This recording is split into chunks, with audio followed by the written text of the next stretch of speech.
Hey, Mandi Maniacs. Hey, Stormy.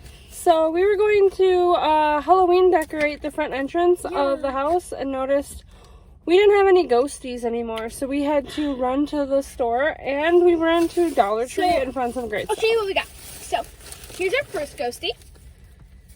Its eyes are right there. So cute. And then we got our next ghostie. Where are its eyes? Oh, right there. Hey, that one does have a smile. I just noticed. The last one. Yeah, it does. Oh, the last one didn't. There That we one's go. more of a serious ghosty. Yes, very serious ghostie. Okay, then we have little witch hat sticks from my succulent planter. Ooh, Then we have Halloween themed stickers. very cool. Then I know You guys this. just show them that stuff. So Junior Mint hot cocoa We thought that'd be a cool review. and Tootsie Roll hot cocoa. So we thought, hey, that might be fun to try. Yes. She's a hot cocoa lover, so. Yep. So now we're gonna go home and decorate. Woohoo!